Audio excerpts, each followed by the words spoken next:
Amigos y amigas de Lima Lee, tengan todos ustedes muy buenas tardes. Nosotros vamos a continuar con nuestro ciclo de presentaciones y esta tarde nos corresponde dialogar, entrevistar y escuchar a Eliana Maldonado Cano. Eliana Maldonado Cano es una poeta colombiana, nacida en Medellín, es una de las voces más representativas de su generación y ha sido una de las poetas que acudió a nuestra convocatoria al momento de seleccionar a los 64 escritores y escritoras iberoamericanos que son parte de esta colección que está publicando el programa Lima Lee. Yo quiero darle la bienvenida a Eliana y antes también agradecer a Sixto Sarmiento, que es el director cultural del festival. Él está en este momento replicando esta transmisión en la página, en el fanpage del Festival de Primavera Poética. Y agradecerle también a la poeta Martí Arauzo, que también está haciendo lo mismo en diversas páginas de Facebook. La tecnología nos acerca, la pandemia ha pretendido separarnos, pero la poesía es un vínculo y es algo que ahora más que nunca está fortaleciendo y ayudando además a curar algunas fracturas. En ese sentido, gracias Eliana por haber aceptado la convocatoria. Vamos a poder mirar también en portada su libro Pájaros que no existen, que es el libro que estamos publicando con la colección Lima Lee, y además a los internautas que quieran conocer más sobre la obra de Eliana Maldonado Cano, pueden hacer clic al enlace que aparece en este post y podrán descargar de modo gratuito Pájaros que no existen y llevarlo en su Android, en su tablet, en su iPad, en su computadora, sin ninguna excusa, para conocer más sobre la obra de la poeta colombiana que esta tarde nos acompaña y con quien vamos a dialogar los próximos 40 minutos. Eliana, muy buenas tardes. Buenas tardes, muchísimas gracias, Harold, por invitarme. Muchas gracias a la Municipalidad de Lima. Esta es una invitación maravillosa. Como te dije alguna vez, yo quiero muchísimo a Lima. Estuve yendo por más de 2 años cada mes, trabajando fuerte para la construcción de una biblioteca en la municipalidad, arriba de La Molina. Así que es como mi segundo hogar. De hecho, había pedido Hiciste hasta una, la cédula. no, de hecho, candidata a doctora de literatura con una tesis sobre las políticas quechuas en la obra de José María Arguedas. ¿Cómo así Arguedas, que es nuestro narrador, nuestro escritor más auténtico peruano, logró cautivar el espíritu colombiano de una poeta que estaba doctorándose en literatura? Bueno, mira, yo me presenté al doctorado en literatura, yo había renunciado a la ingeniería, yo soy ingeniera, había renunciado ya, estaba trabajando como gestora cultural en el sistema de bibliotecas públicas de Medellín y en ese momento, cuando me presenté al doctorado, me dijeron, mira, podrías trabajar estos 3 autores, pero cuando yo empecé a mirar a cada uno de los autores, hubo autores que no me llenaban. Yo sentía que no, que faltaba algo. Pero cuando llegué a Arguedas, yo sentí que había encontrado un mundo que me había hecho falta y que siempre había estado visitando, que era el mundo indígena. Desde los 17 años he estado visitando comunidades indígenas de la Amazonía colombiana y sin saberlo me fui metiendo con ellas, sin ser antropóloga, sin ser etnóloga, pero siempre hubo una pasión. Empecé a leer su obra. Cuando llegué a su obra poética me enamoré. Entonces, en menos de 2 meses le dije a mi asesor de tesis, es José María Arguedas. Claro, te preguntaba porque basta pensar en Colombia para que asalten nuestra memoria nombres fundamentales de la literatura en español. O sea, el más frecuente, Gabriel García Márquez, el gran colombiano Álvaro Mutis, José Luis Díaz Granados, el poeta J. Mario Arbeláez, ¿no? Y tantos escritores que además de la poesía han cultivado la novela, la crónica. Entonces, dignifica al Perú que una escritora como tú se haya interesado por nuestro José María Arguedas y que le hayas dedicado pues tiempo para poder estudiarlo. Eso es algo que ya antes de esta publicación, sin ninguna duda, te había vinculado a nuestro país. Pero quisiera saber cuándo empieza Eliana Maldonado Cano a internarse por las huestes de la poesía, cómo empezó, dónde inició, cuándo publicó por primera vez. Narran un poco de eso para que podamos conocer también la historia que hay detrás de la poeta que ahora llega con este libro, Ali Malé. Claro, bueno, yo empiezo a escribir desde muy joven. De hecho, creo que lo primero que escribí fue una canción y fue en el único año que estudié en un colegio mixto y fue un chico. Eso fue bastante gracioso. Eh, y yo la verdad no recuerdo de qué trataba la canción, pero a partir de ahí empecé a conseguir agendas, pequeñas libretas en las cuales iba consignando todo lo que me pasaba. Ese es un acto muy femenino, muy adolescente, pero me sirvió mucho porque en la medida en que iba pasando mi adolescencia, fue incursionando en el mundo de las bibliotecas. Aquí está la Biblioteca Pública Piloto para América Latina, que tiene más de 50 años. Entonces, esa era como mi segundo hogar. Yo recogía el dinero de mi colegio, no comía nada allá, sino que me iba para la biblioteca. Y en un periodo de 5 años creo que leí por ahí unos 200 libros e intentaba escribir, ¿cierto? Pero lo que escribía obviamente pues son aquellas historias, sentimientos o afectos que tiene un adolescente. Cuando tuve que tomar la decisión de entrar a la universidad, yo quería estudiar letras o quería estudiar astronomía. Pero en Colombia, pues en esa época no había astronomía, sino física, y tomé la decisión de Astronomía. astronomía. Soy un amante de las estrellas.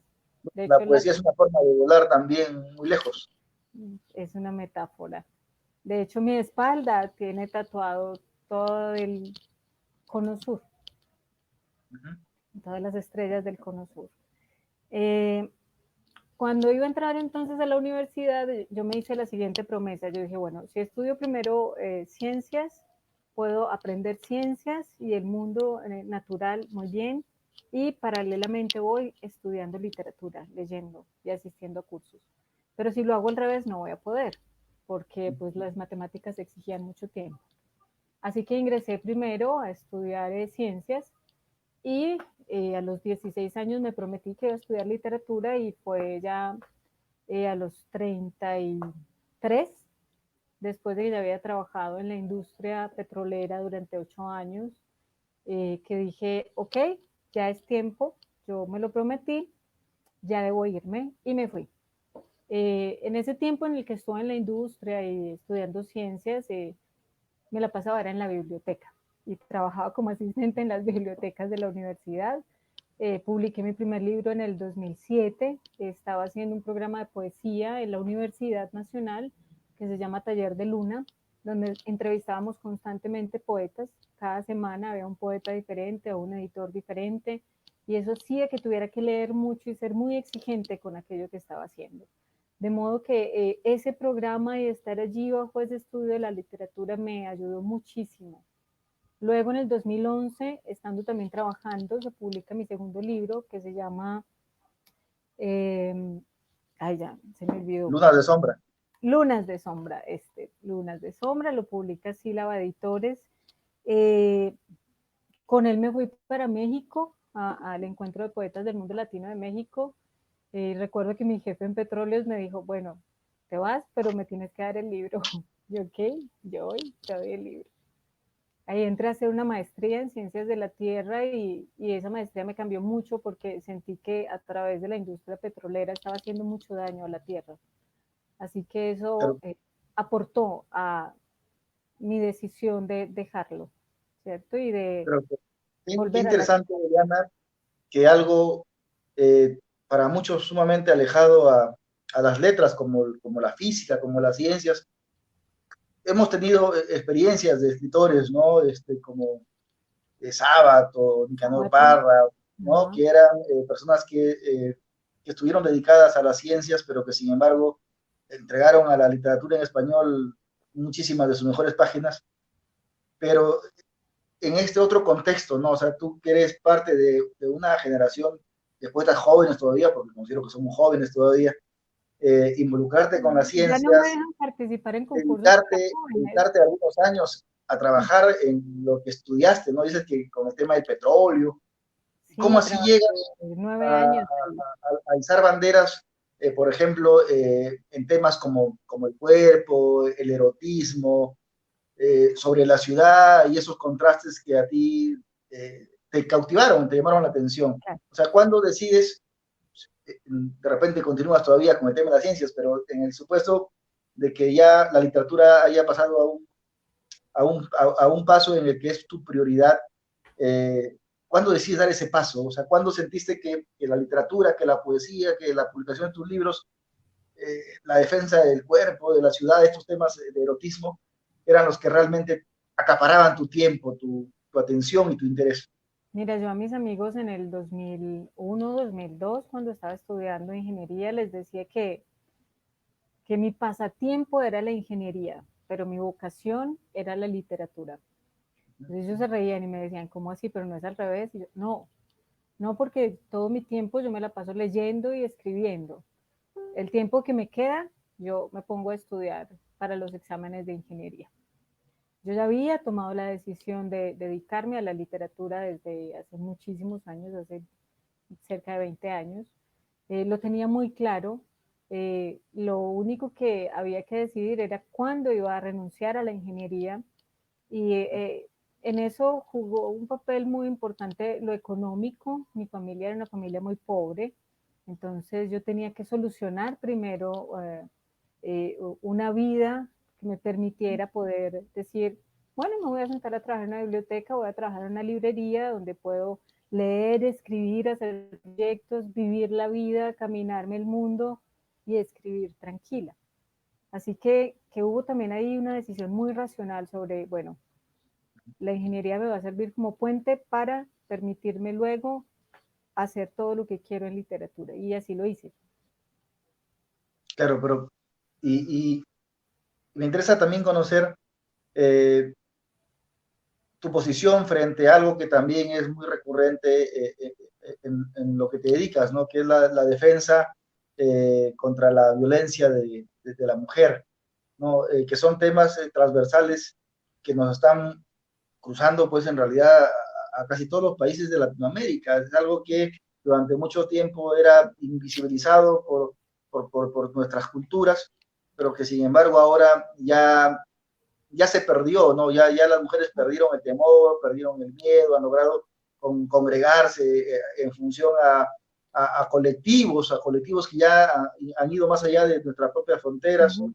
Eh, ¿Cuánto a ti te ha marcado también eso y cuánto de ello lo has trasladado a tu literatura, a tu poesía específicamente? Claro, mira, yo trabajé 7 años para la Secretaría de Cultura Ciudadana en Parques Biblioteca. Pero los parques biblioteca de Medellín están situados en las comunas o los barrios más populares, más pobres, más difíciles a nivel de violencia, donde los niños tienen condiciones de educación muy, muy, muy malas, las mujeres sufren constantes abusos. Esos eran los lugares donde yo trabajaba, ¿cierto? Y tuve que empezar a formarme también en mis procesos sociales con ellos. Y primero vino primero vino el impacto de la infancia, entonces primero llegó el pozo de la infancia. Entonces yo pasé de escribir todo aquello que era lo íntimo, lo del cuerpo, lo sensual, lo erótico, a empezar a sentir la sociedad y la comunidad de una forma diferente. Porque mientras yo estaba trabajando, llegaban los niños con hambre, llegaban los niños lastimados y empecé a comprender que esa época que me tocó vivir a mí de los 80 y los 90, la época de Pablo, muy difícil en Medellín, fue una época en la que racionalizamos muy poco, donde mataban a alguien en la esquina de la cuadra y todos íbamos a ver, porque ver a la persona muerta era una novedad, pero, pero fue cuando estaba 30 años después en la secretaría trabajando con estos niños cuando entendí que yo no tenía que estar ahí viendo a la persona muerta, que yo no tenía que estar viendo la sangre, que alguien me tenía que haber dicho que no tenía que ser el mundo así. Entonces ahí nace El Pozo de la Infancia. El Pozo de la Infancia es un libro complejo. La mayoría de la gente que lo lee me dice, no, es para niños, y yo, no es para niños, porque en realidad es la memoria de la infancia, ¿cierto? Son estos niños que fueron abusados o que fuimos abusados porque que te permitan estar en la esquina, Claro. cuando Sí, o están los sea, maleantes pasando, disparando, y basta todo. ser parte de ese contexto para Claro, contar, digamos, a ese niño como un niño abusado, por supuesto, ¿no? solo que tú no lo sabías, tú ni siquiera te sentías un niño abusado, tú te Pasa que de sentías un repente niño esa curioso. se normalizó, o sea, Es, era tan cotidiano que de repente enterarse que asesinaron a alguien que estaba ahí tirado, se acostumbraron a mirarlo. Ahora así la es. gran pregunta viene, ¿cómo sacan eso de su memoria? O sea, ¿cómo se despercuden de esa violencia? ¿Qué tuvo que pasar en Medellín, que era tu ciudad, para Ujú. que jóvenes como tú, que niños de aquellos años, de los 80, 90, en la época sangrienta de lo que significó tener esa hegemonía de Pablo Escobar, ustedes hayan logrado curarse? Pues yo creo que todavía estamos en proceso de curación. Yo he ido donde mi psicoanalista muchos años. Eso me ayudó mucho, sobre todo a entender por qué a veces sentía miedo cuando pasaba una motocicleta rápido, y era porque es que ya me habían pasado mucho rápido cuando estaban los problemas en el barrio. A entender que también te haces víctima, y fue en el doctorado donde de cierta forma me hice muy consciente, en un seminario sobre el holocausto en América Latina.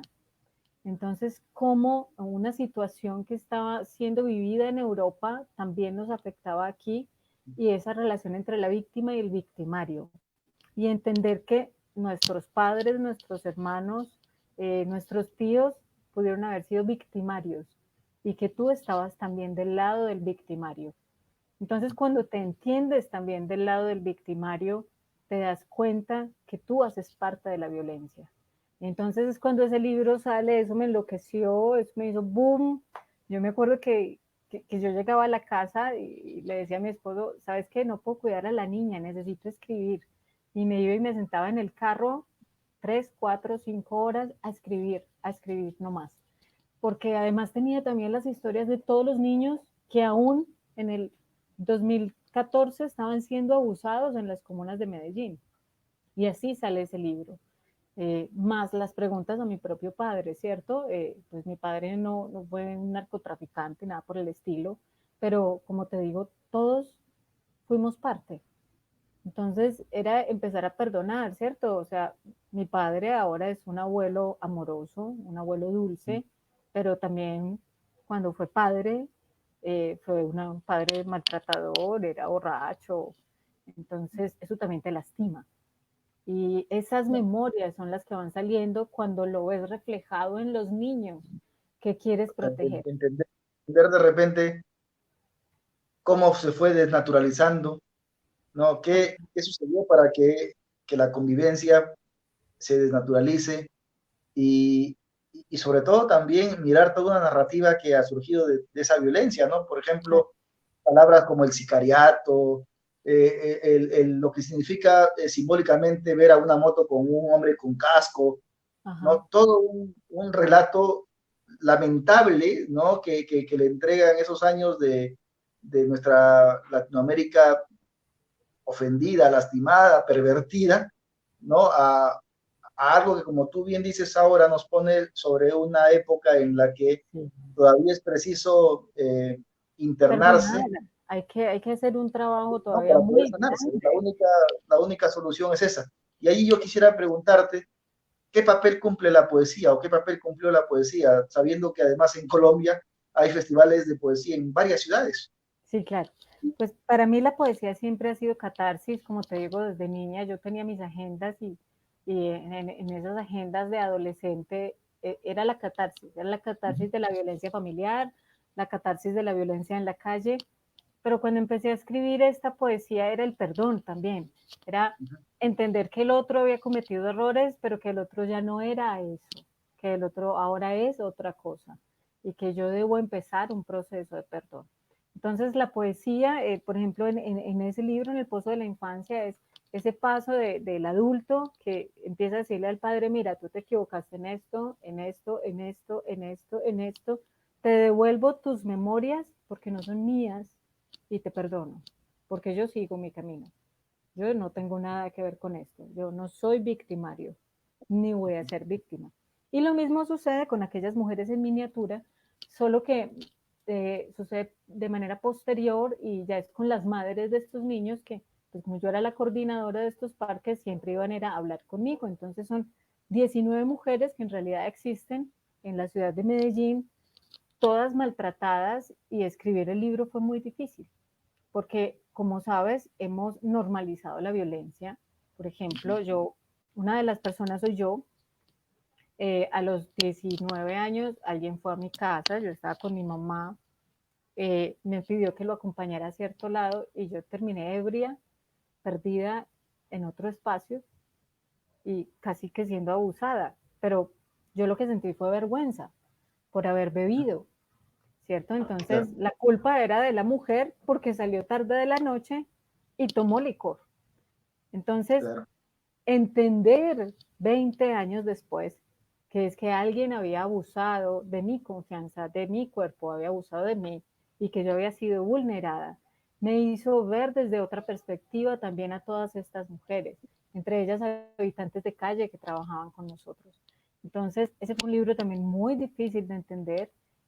No está escrito desde una perspectiva de feminismo, sino donde la historia se narra de forma muy cruda, y el lector tiene derecho a analizarlo desde la perspectiva que desee, ¿cierto? Ahí está el hecho, pero es el hecho de millones de mujeres en Latinoamérica, porque Pero pasa no todo más el es tiempo. recordar un famoso teórico del derecho alemán que se llama Gunther Jacobs, escribió un famoso libro sobre el derecho penal del enemigo, ¿no? En el que eh, te hace todo un relato sobre el otro, ¿no? Sobre el que te ataca, sobre cómo quedan las víctimas también del atacante, o sea, y toda una narrativa que efectivamente bien podría reducirse a lo que tú acabas de mencionar con una frase que se llama el perdón, ¿no? ¿Cuánto realmente alimenta esa palabra o ese estado de voluntad, ¿no? O esa capacidad para enfrentar, para asumir, para procesar y para olvidar también, ¿no? Porque Sobre creo que se todo para trata de eso. olvidar, sobre todo para olvidar, porque en el momento en el que, a ver, tú primero sacas todo ese afecto y lo escribes, ahí todavía no hay nada de literatura, eso es un montón de sentimientos, tienes que dejarlos que reposen, siempre te dicen cuando escribas, déjalos reposar un tiempo. Cuando vuelves tienes que hacerlo literariamente bello, ¿cierto? O sea, ya tienes que sacar ese montón de frases conocidas, de cliché, y empezar a hacer de ello un texto literario. Y es cuando tiene que llegar el perdón, porque ya no puedes ver el libro más como si tú fuiste atacada o no, sino que tienes que ver el libro como un personaje más. Y ese personaje tiene que seguir. Así que ahí se genera la catarsis y se genera el perdón. Y cuando el libro ya sale, cuando está publicado y todo el mundo lo lee, ya no es tuyo. Ya es la historia del que lo lea y en la Así es. forma como el otro lo asuma. ¿No? Entonces Y ahí los hallazgos que encuentre, ¿no? Y ahí llega el Las olvido. interpretaciones que le dé, las interpretaciones, porque Y ahí toda llega el catarsis olvido. finalmente es Uh-huh. cosa. O sea, no hay Ajá, catarsis que sea, eh, no hay catarsis que no te afecte, la catarsis te afecta. claro. Te afecta porque Exacto. además te trae todo el cuerpo y ya tú decides si lo dejas pasar o no. Y publicarlo es dejarlo pasar. Es decirle al otro, pues ya mira, asúmelo tú. Pues sí, a mí me pudo haber pasado esto, pero a ti te pasaron cosas peores. Así que yo no tengo por qué sufrir más por esto. Y la Dime, y en poesía y la Colombia, escritura me han ayudado es a liberar mucho y ayudar a otras personas también a liberarse. y en Colombia hay poetas como tú que también están eh, trabajando sobre esa temática. Es que hay mucho temor, hay muchas mujeres que lo hacen, efectivamente, por ejemplo, Piedad Bonet, una gran escritora, eh, cuando su hijo se suicida, ella hace una obra maravillosa que se llama Lo que no tiene nombre. Creo que mucha gente la criticó porque, claro, lo veían como, ay, sí, su hijo muere y entonces ella tiene la oportunidad de escribir una gran novela, pero no, es ir a tu dolor, decidir narrarlo y decidir dejarlo, ¿cierto? Entonces son autores como ella que llegan, toman el dolor, lo hacen literariamente bello y valioso, porque no toda la literatura escrita en la época de la violencia en Colombia es literariamente buena, y eso es algo muy particular que se ha estudiado mucho. Se escribió mucho de la época de Pablo, pero no todo es literariamente bueno, porque se narró mucho desde el afecto, pero no se llegó al, venga, miremoslo desde la literatura, ¿cierto? Busquemos la metáfora, busquemos la profundidad, busquemos la cripta. Y hay autores que lo hacen. Es muy difícil porque te expones mucho, es muy difícil porque el lector cree que tú lo viviste todo y que a ti te pasó todo. Para el lector es muy difícil matar al autor. Entonces el lector siempre cree que a uno le pasó todo y uno, Ahora, y no, ojo que estás no viví hablando de un tipo de violencia, estás hablando de un tipo de violencia respecto a un espectro, que fue lo que significó la violencia de Pablo Escobar, pero eso. también está la violencia de lo que significan hasta ahora la violencia de las FARC, ¿no? La violencia de los paramilitares. O sea, en realidad Y Colombia de los es un mismos territorio que militares, mira, lamentablemente acaban de violar una niña indígena en Vera de 12 años, 6 militares. O sea, no solo los paramilitares, no solo la guerrilla, también los militares.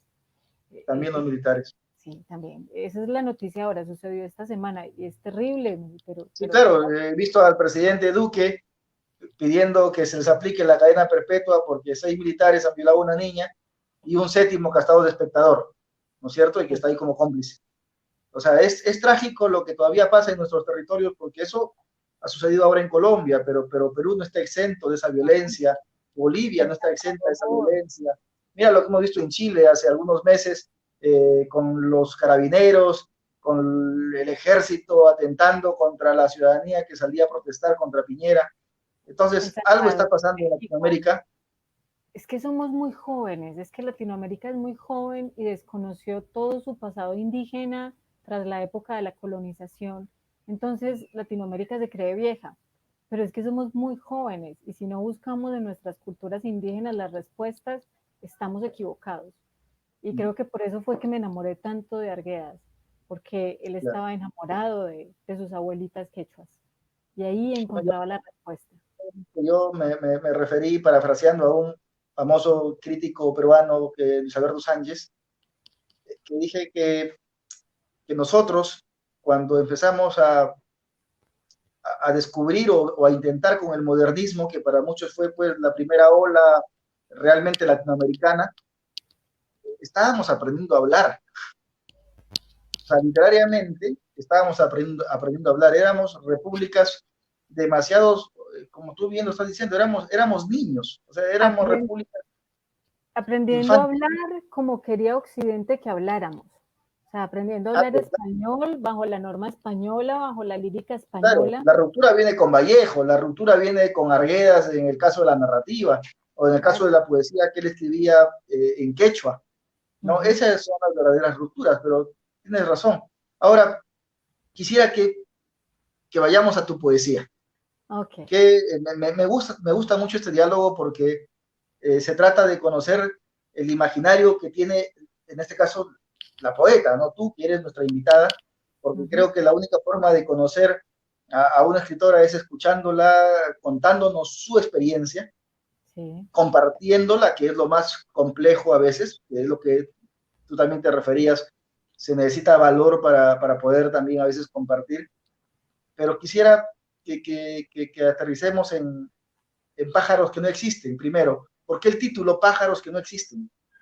Mira, yo trabajo en una librería, de hecho estoy en la librería. La librería está al lado de un parque, pero el parque está en el lado de atrás. Acá al frente hay varios edificios. Y el año pasado, antes de la pandemia, yo sé que hay muchos textos que hablan de la pandemia, pero antes de la pandemia, yo estaba trabajando, leyendo libros, haciendo proyectos, estudiando el doctorado y escuchaba pájaros. siempre escuchaba los mismos pájaros y más o menos en la tarde. Yo salía, miraba los árboles, las palmeras y no había ninguno. Y yo, ¿dónde están los pájaros? ¿Qué me están diciendo, cierto? Que también desde el mundo ancestral está ahí, ¿cierto? Y nos lo narra Arguedas. Aquello que tú estás escuchando de la naturaleza te está diciendo algo, tienes que estar atento. Entonces yo me paraba para estar atenta a ver qué me decían los pájaros. Y me quedaba horas sentada aquí afuera mientras pasaban, atendía a alguien en la librería, volvía y salía. Y los pájaros no están. Están del otro lado del parque, pero aquí no están. Y empecé a escribir algunos poemas alrededor de esos pájaros que yo nunca vi, que no he visto todavía. Tras la pandemia, al volver otra vez al trabajo, no los he visto, pero los escucho. Por eso se llama pájaros que no existen.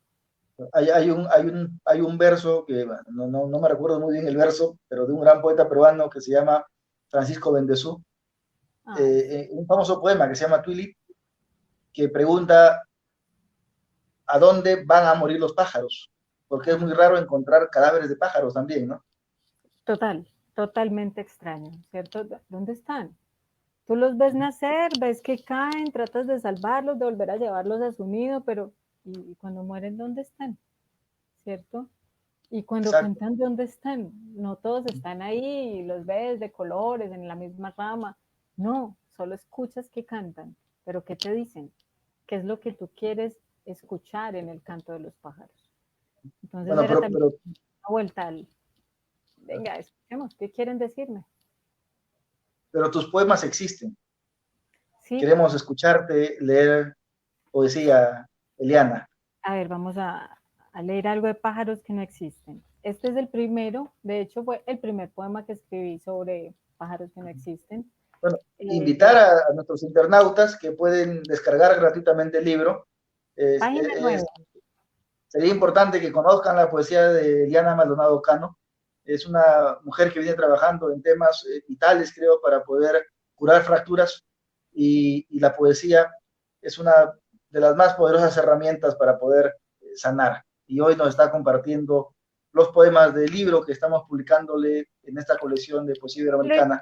Lo imprimí porque quería tener los sí, lo imprimí. La Muchas portada está hermosa y la poesía, bueno, ya ni qué decir, ya yo creo que los internautas van a darse cuenta que estamos frente a una gran poeta. Te escuchamos, gracias, Eliana.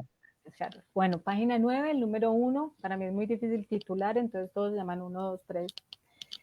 Miro al cielo, no hay respuesta a las preguntas enunciadas, no hay pájaros, ni plumas, ni nubes, solo un cielo de verano azul descolorido. La mirada de los otros desde las ventanas critica mi osadía. Me siento en el asfalto donde antes corría, donde saltaba él. Hoy solo estoy aquí frente al cielo que calla, obviando a los que cierran las cortinas. Escucho pájaros que no veo, aletean, me persiguen hace semanas con letanías que no entiendo. No hay respuestas arriba, no, ni abajo, ni aquí, ni en mí. Corro como en sueños pesada y lenta, aterrorizada por la tristeza, la pregunta y el miedo de si esto o aquello se aferrará a mis huesos hasta hacerme morir. Miro al cielo, no hay respuestas, solo un azul descolorido de verano. Esas eran mis Solo un salidas. azul descolorido de verano. Sí, no, no es tan azul como el que tienen ustedes ahora, Bueno, pero salía y no estaban, no estaban. Y mis preguntas, ¿dónde están? pero mira cómo esa ausencia te entregó un libro de poemas, ¿no? Sí, así O es. sea, esa hermosa contradicción, que aquello que no existe o que estuvo, ¿no? Pero que no lograste capturarlo como visión, te permitió escribir un libro que Sí. ahora estás compartiéndolo. Y luego se fue mezclando con la pandemia, ¿cierto? O sea, yo logré escribir unos 30 poemas antes de la pandemia, de ellos solo quedaron 10 aquí, Claro, los claro. otros, Coincidió justo que nos comunicamos también, que sí, tenías el libro que recién habías terminado, me comentaste. ya lo había terminado, entonces de los primeros 30 solo quedaron 10, que fueron de los que hice acá en la librería, y los otros ya empezaron en esa pandemia, en ese estar encerrado, entonces por eso ya empiezan a mezclarse los temas. Entonces está el número 4 en la página 14. Traigo arqueada la espalda. Me pesa el hijo que se fue una mañana sin sol, sin saludar, sin aferrarse, sin elegirme. Solo marchó al mundo de abajo para seguir jugando con las almas que no llegaron a nombrarse. Quizá fue mejor así. Este aire infecto le habría carcomido las entrañas. ¿Para qué traerlo a un mundo en el que el otro es amenaza? Se marchó con viento y buena mar, le digo al aire, mientras abrazo el espacio vacío de mi abdomen. Entonces es una mujer que ha perdido a su hijo en esta Sí. época de pandemia donde además ni siquiera puede ir al cementerio. A mí me encantaría que leas el poema 6, que me parece un poema maravilloso. Poema 6. Ay, ya les voy a contar quién es la persona del poema 6. Está en la página 16. Ha llegado una carta. No entiendo cómo los difuntos escriben y van al correo a poner el sello, pero lo logran. Rompo el sobre y en realidad es su letra, cursiva como la mía, grande en las vocales, redondeada y llena de gente en las consonantes, inclinada a la derecha y llena de puntitos sobre las íes. ¿Qué le habrá dicho el hombre de la oficina de correos? Comprendería que sus pies flotaban mientras la atendía. Yo quería una carta de mi madre que murió hace 25 años. Entonces me la imaginaba flotando en la oficina de correos, poniendo No, la es carta. un poema muy conmovedor. Bueno, como poema que no te conmueve no es poema. Y cuando uno piensa en aquellas distancias que se ponen como brechas entre el hijo y una madre o entre la hija y una madre, claro, o sea, eso que no está, definitivamente solamente puede ser llenado por la poesía. Por la poesía, sí. Sí. Yo, de hecho, escribí estando acá en la librería, yo me la imaginaba flotando en la oficina de correos diciendo, voy a entregar el sobre. Y su letra es muy parecida a la mía, en realidad, y escribimos similar, en letra cursiva, los Y a puntitos. veces es inconsciente, porque mira, te cuento una anécdota sencilla. Eh, yo aprendí a firmar mirando la firma de mi padre. Sí, Mi yo padre también. tenía una firma que a mí me gustaba mucho y al final yo terminé copiando su firma. Y hasta ahora firmo como firmaba mi padre. Mi papá falleció hace 10 años. Y yo una vez le pregunté dónde había aprendido a firmar así. Y me comentó que él había copiado la firma de su abuelo. Ay, qué lindo, eso es Sí, hermoso. porque ahí hay una firma viva, está Claro, transmitiendo de generación a generación, ¿no? O sea, mi papá, mi abuelo, quién sabe, mi abuelo le copió al bisabuelo. claro, la Entonces, memoria en la letra. esta cursiva que a mí me conmovió mucho. Imaginé que se trataba de alguien tan poderoso como es una madre, por eso te pedí que lo leas, ¿no? La memoria en la letra. A mí me gusta el 7, se los voy a compartir y les explico por qué. Está en la página 17. Dice, he sobrevivido a 2 guerras, pero no he salido intacta. Una bomba destruyó mi mano derecha y escribo con lentitud esta página. Una bala atravesó ambos pies y estoy sentada. Se llevaron todo y a todos los que contaron 1, 2, 100 veces para estar seguros. He sobrevivido a cada guerra que trae el día y sigo aquí sentada con la esperanza de que nadie dispare contra mi cara las gotas de su garganta. Esta es una abuela que Sí. sobrevivió las 2 guerras mundiales, ¿cierto? Y ahora el temor es que alguien le hable, es que alguien la bese, es que alguien le diga, porque ahora la muerte la trae la palabra, ¿cierto? Esta pandemia nos ha dejado una metáfora extrañísima, la muerte la lleva el beso, la muerte la lleva la palabra, la muerte la lleva la saliva. Entonces es esa conjunción entre, por Dios, sobrevives 2 guerras mundiales y ahora estás tratando de sobrevivir a un beso. Qué hermosa, de verdad que cuántas lecciones desde la literatura, ¿no? Desde la poesía, desde esos encuentros con nuestros seres más cercanos. Eh, en la mañana hablábamos con José Iniesta, poeta español, y él nos comentaba que para él la poesía es es un camino hacia la claridad. Así. Y que de lo que se trataba era de dejar escribir el poema sin pretensiones, pero no olvidándose jamás de los elementos cotidianos. ¿Y qué más cotidiano que el recuerdo de una madre, que el recuerdo de una abuela, ¿no? Que son los personajes que nos van a acompañar siempre y de quienes a veces nosotros nos distanciamos y que tienen que suceder eventos como esta asolación a la que estamos asistiendo para poder nuevamente recuperarnos. Claro. Yo recuerdo una carta que Simón de Beauvoir le escribió a Sartre y le dice, mira, escribí esta novela, y él le dice, está terrible, qué novela tan mala. Y ella le dice, pero entonces, ¿de qué escribo? Y Jean-Paul Sartre le dice, pues de lo único que sabes, de ti. Y de ahí ella empieza a escribir El segundo sexo. Entonces, eso se queda en mí desde los 15 años y es, pues, ¿de quién escribo? De mí, de lo que vivo, de lo que siento, de lo que sufro, de los que me rodean, ¿cierto? Y ahí es donde entra la ciudad, sus contrastes, sus memorias, los abuelos, los que desconocemos, nuestros indígenas que ya no sabemos quiénes son, dónde están, para qué. Porque en Perú se les reconoce y se les valora más, aquí no tanto.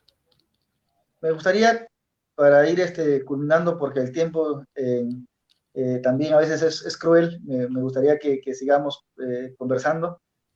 Me gustaría terminar con dos poemas más y de repente con unas palabras finales de tu parte, pero quisiera pedirte yo uno de ellos. No sé si podrías compartir el poema número 11.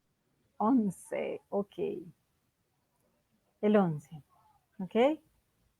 Está en la página número 21. Estás aquí. Entiendo que hace mucho debí marcharme, pero la puerta se ha cerrado y la rabia, la pena y el dolor se quedaron con nosotros. ¿Cuándo libres? ¿Cuándo pájaros con alas para seguir el camino trunco? ¿Cuándo la palabra nos liberará de esta cordialidad deshonesta para soportar el estar juntos a kilómetros de distancia? Estás aquí, estoy aquí pensando si debemos hablar y volver a empezar, pero empezar cómo, dónde, con qué amor y con qué ganas cuando todo se muere. Y esta fue otra pregunta pandémica. ¿Y qué hacen las personas cuando quieren separarse y les tocó quedarse juntas? ¿No? ¿Cómo sobreviven a ello? ¿Cómo volver a hacerse familia durante 3 meses viéndose todo el tiempo, ¿cierto? Entonces, por eso ese con qué amor, con qué ganas cuando todo se muere. Entonces... Ay, cuánta tragedia también ha ocasionado eso.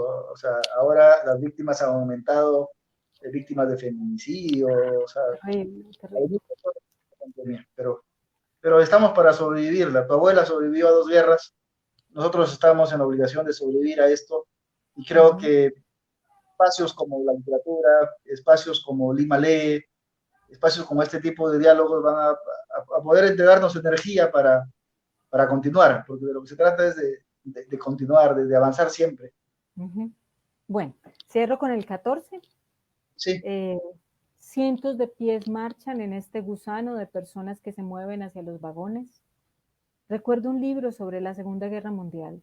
Recuerdo haber caminado entre las barracas y llorado. Repito los nombres. Recuerdo las pipas, el cabello, los niños.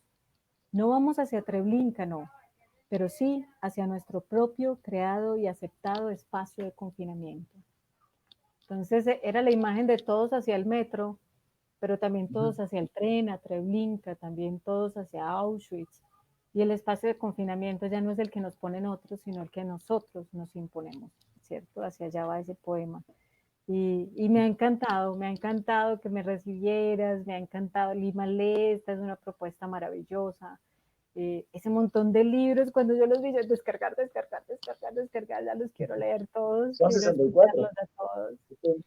20. Se lo mandé a todos mis amigos.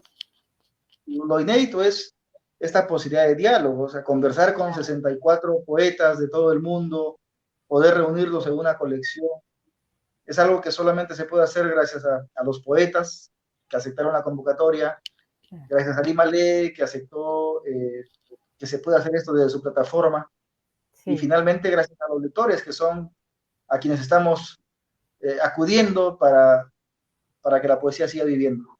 Yo te agradezco mucho. Cada uno de estos entes creyó que era posible, que aunque estuviéramos confinados, podíamos salir. Y es lo que estamos haciendo ahora, saliendo. Exacto. Te agradezco por creer, Eliana Maldonado Cano, poeta de Colombia, que es una referencia en realidad, porque nosotros los escritores no creemos en fronteras, pero como referencia lo decimos. La poeta colombiana nacida en Medellín, Eliana Maldonado Cano, estuvo con nosotros en este diálogo en Lima Lee. Ella representa a una tradición entrañable que es la literatura colombiana. No va a ser tampoco el primer diálogo, bueno, es el primer diálogo, pero no es el último diálogo que tengamos. Nos reencontramos en septiembre con los 64 poetas. Por ahora, nuevamente agradecerte por estos minutos, agradecerle a los internautas que han conectado, y el libro está allí, está en la nube, pueden descargarlo de forma gratuita. Nosotros vamos a retirarnos por ahora, pero retornamos el día domingo y tenemos 4 invitados de lujo, así que están invitados, separen su domingo, no salgan, y acá nos reencontramos en Lima Lee. Salgan a Lima Lee el domingo. Salgan a Lima Lee. Salgamos a Lima Lee el domingo. Eliana, muchísimas gracias y buenas tardes. Muchas gracias a ti, a todos, a Lima Lee, a la municipalidad, me encanta. Muchas gracias, Carlos. Gracias y gracias a todos. Hasta el día domingo. Buenas tardes. Hasta el día domingo. Buenas tardes.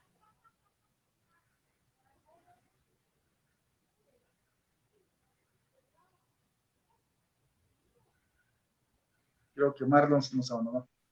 Nos abandonó. Sigamos conversando. Sí. Creo que sales tú primero y después salgo yo.